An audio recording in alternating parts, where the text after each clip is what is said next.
Morning, everyone. Today we are looking at the program design section again. So last time we looked at this was about 5-6 weeks ago, and it was the first sort of introduction for everyone into the new program design sort of system that we was going to be using. So most of you now have had a go at using the program cards. So what I'll do, I'll be emailing out the new program cards, and we'll be taking a look at those in a little while. Most of you, I think, have found it quite useful using them. And I can't really stress enough how important it is that we do use them program cards. So if you can try and get them printed off like this week before it starts next week, so that you can start getting your head around how they work and start looking through them. So that we can make the most of them, really. So obviously the program cards are there in order for you to be able to monitor your progress on a weekly basis. And as I've said many times, we need to be looking at progressing on a weekly basis. You know, when we didn't use the program cards, and for the months before we introduced this new system, most of it was done on guesswork. You know, you was just guessing what weight to use. You was guessing how many reps you'd done. There was no real sort of consistency there. So what we need to do is, I'm going to quickly go through the sets, the reps, the tempos again first, so that we make sure that everyone understands what I'm talking about when we look at these. So reps is one complete motion of an exercise. So obviously, as we used the example last time with the bicep curl, one complete motion would be lifting the dumbbell up towards your shoulder and then lowering it down until your arm completely straightens out. So that would be one rep. Sets is a group of consecutive repetitions. So in the example there, you could say I did 2 sets of 10 repetitions. So in between them 2 sets of 10 repetitions, there might be a 60-second rest, or a 10-second rest, or a 30-second rest, but the reps were all done continually. The tempo is really important. There's a massive difference between doing a fast tempo, a slow tempo, a moderate tempo. The tempo is key, really, because what we talk about on the program cards is how we will be aiming for a specific number of reps. So we're looking for either 12 reps or 8 reps or 10 reps, and so within the allotted amount of time that we've given, we need to be set in a specific tempo for each repetition. So for example, on the bicep curl, we might say it takes 3 seconds to lift the weight up. Then there's no pause at the top, and then we're going to come down within 1 second, and then there's no rest at the bottom of the movement. That wouldn't probably be the best way to do a bicep curl, but we could change them numbers around. Maybe we might say, okay, we go up in 2 seconds, we have a 1 second pause at the top, and then we come down in 3 seconds, and again there's no pause at the bottom of the movement, we go straight back into it. Okay, so the tempo is really, really important, and I think most of you now have understood the tempo and managed to sort of work out how to build that into the workouts.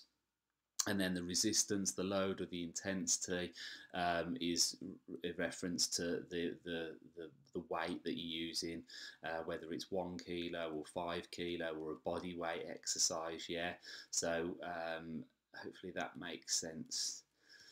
Then the other part of this was how the intensity, so most people probably didn't fully understand this last time. And what we was talking about here was how each week the intensity should increase. So in week 1, what we're looking to do is find a resistance or a load that we can perform the maximum amount of reps with for our set rep range. So at the moment, what we're going to be doing is we're working for 8 to 12 reps is what we're going to be working on this next phase of training. So what we're looking to do is we're looking in week 1 to find what level of resistance makes our muscles fatigue by the time we get to 12 repetitions. Okay, so if you get to 12 reps and you could do more, then obviously you need more in more resistance. And we want to be finding out what's the load that we can use safely. That's really important. Technique is always the primary goal. Yeah, so if your technique changes and you're having to use poor technique to lift the load, then that's incorrect. But if you can maintain really good technique, really good form, then we need to be finding out what level of resistance in week 1 you can do the top end of the rep range, the 12 reps, the full amount of reps. Then in week 2, what we would do is we would increase the resistance by 10 to 20% or 1 to 2 weight increments. Okay, so in week 2 we've increased it a little bit, the resistance. That may cause our reps to drop down, but we'll still be within that rep range that we talked about, yeah, the 8 to 12 reps, but we might not get the full 12 this time. Again, it's always about form. So some people might find they can jump up 2, some people might find they can only jump up 1. Then in week 3, again, we do the same thing. We increase the resistance, we increase the training load by, again, 1 to 2 weight increments. Then because we've challenged ourselves consecutively for 3 weeks, in week 4 we decrease the training load, okay, just for 1 week, and we'd come back down to what we would be using in like week 1 or week 2. Okay, so we just reduce the resistance a little bit in order to allow the body to recover from that build up for 3 weeks. And that would then allow our bodies to sort of adapt and recover a little bit. Then, as you can see in week 5, what we do is we increase the training load now quite a bit more, maybe by 2 to 3 weight increments. And again, we would probably find now we're right at the bottom end of the set rep range. So if it's 8 to 12, we might only be getting like 8 reps. But that 8 should be continual ideally, again, yeah, not stop-start. We might find that we get to sort of 8 reps, which is okay at that point in week 5, and we have to take a little bit of a break, a little bit of a stoppage, and then we can force an extra couple of reps out, so doing some forced reps at the end as well, that would be fine. But as I say, tempo is always the key thing, and technique is always the key thing, making sure that the tempo is right and the technique is right, which obviously in week 1 will also be really focusing on the technique massively then. Okay, so if we have a look at the program cards next, so this is resistance plan A. So as you can see on here, we've got A1 and A2, which is split squat, so right leg and left leg. So we'll get you working in pairs, and one of you will do right leg, one of you will do left leg, and then we'll switch you around and you'll do 2 to 3 sets on that exercise. And as you can see, the reps are the 8 to 12. The tempo is there over here, and as you can see, it tells you, so it's 3 seconds as you're lowering yourself down, no hold at the bottom, 2 seconds on the way, no hold way up, and then no hold at the top there. Okay, then we've got B1 and B2, which is the check row. Most of you definitely won't have done this exercise because it's a new one, using the cable machine. Again, we're looking for 2 to 3 sets. It's a really good full body exercise, the 8 to 12 reps. So we're working for a total duration of 60 seconds, and the tempo there is 10 seconds as you pull, 2 seconds as you pull, 0 hold, and then 3 seconds on the way back down. But we'll go through the techniques of all these exercises in week 1. And then we've got C1 and C2, which is the close grip pull down and the leg extension. And again, you can see the sets and the reps and the tempo are all exactly the same. It's just slightly different as to where the 2 and the 3 lies with regards to some of the exercises. But again, we'll explain all that on next Monday. With regards to recording all the information down on the program card, in fact, just to you've got the key there at the top which highlights what the D, the H, the U and the T all mean, and then at the bottom here, as you can see, you've got week 1 here, week 2 here, week 3, week 4, and then this is set 1, set 2, set 3, and the amount of reps that you got in set 1, the amount of reps you got in set 2, the amount of reps you got in set 3, and then this is the amount of resistance in set 1, the amount of resistance in set 2, the amount of resistance in set 3. Now, your weights and your reps and stuff aren't going to change on a session by session basis. So that's why we haven't done it as session 1, session 2, session 3 within the 1 week. They're only really going to change on a weekly basis. So long as you've got the information down for each week, that should work well. And just so that we can plan ahead, what I think we need to start doing is, once you've recorded some information down here for week 1, in theory we can then actually write down what we should be doing in week 2 based on that progression sheet, what we should be aiming for in week 3, in week 4, in week 5. We should be able to record all that information down ahead of time, really, so that we're not having to spend too much time in the sessions. The reps you might need to just jot down, but the resistance you could sort of look at planning ahead, and you might just need to alter it during the session, but at least you know roughly what you're aiming towards then on a session by session basis. What I'd also encourage everyone to do is, before each session, just spend a couple of minutes, 2-3 minutes, studying your program card, looking what you got last week and what the target is for this week, or the week that you're going into, or the session that you're going into. Really study that program card before, ahead of time. So that's resistance A.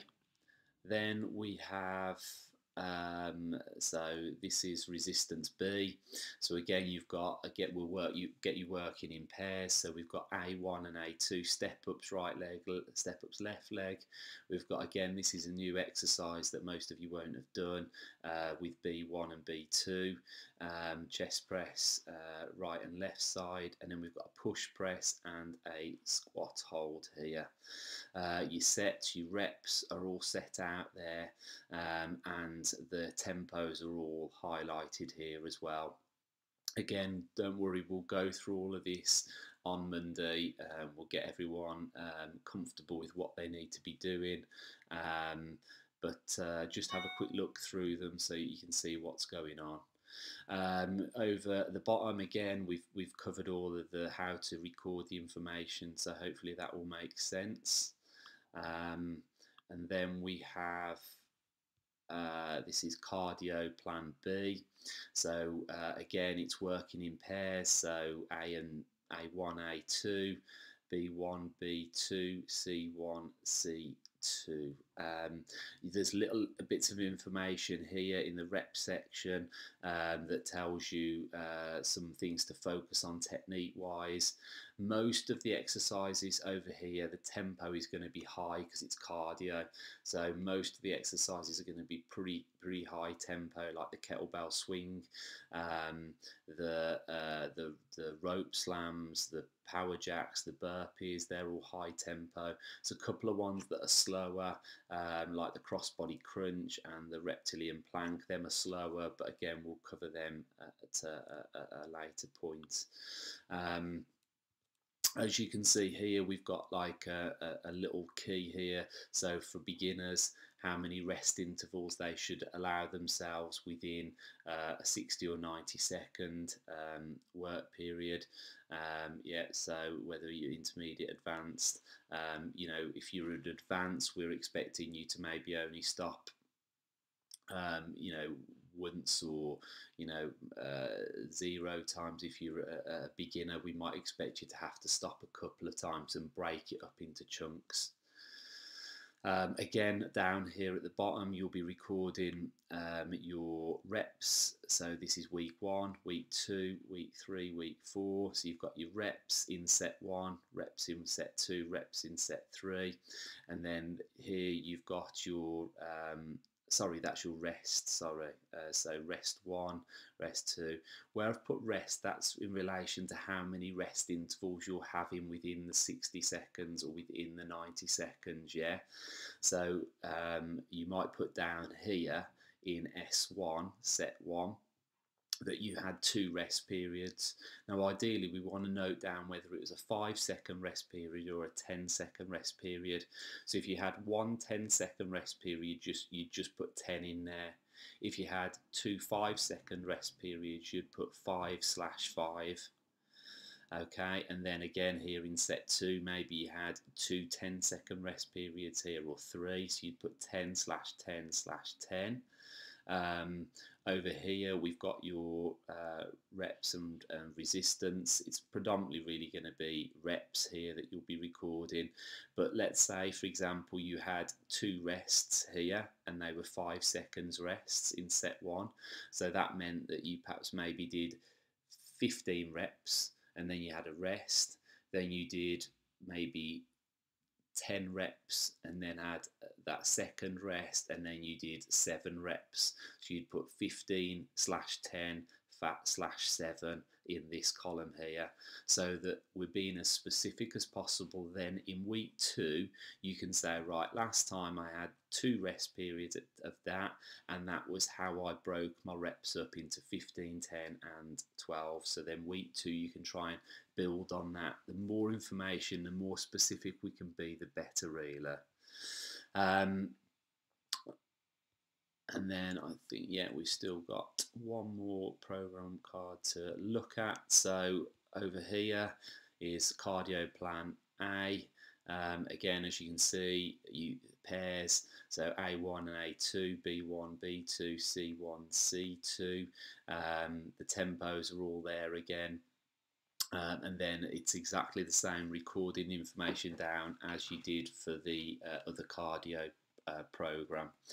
I think some of you are still a little bit unsure about using the program cards, and I get that, and some of you sort of have mentioned that you don't want to concentrate, you just want to sort of get on with things, and I get that to a certain extent. But when you are looking for results, which obviously most people are, the only way we can get results is by monitoring what you're doing in the hour. So if if all I know is that you've worked out for an hour, but I don't know what you've done within that hour, it's so difficult to help you if you start to hit a plateau. Yeah, remember, each week we should be looking to progress on what we've done in the weeks before. So in this cardio section, again, you'll study week 1 and you'll say, right, next week I'm going to try and beat whatever I got there. Yeah, on the resistance side of things, as I say, there's that progression chart. On the cardio side of things, it's just simply a case of trying to either reduce the amount of rest periods that you have in, or increase the amount of reps that you get in within the 60 seconds. I think that's pretty much covered everything there. So if you have any questions, or you need to check anything with me, obviously feel free to email me, and as I say, I'll be emailing this out to you with the program cards attached. Any problems yet, just let us know.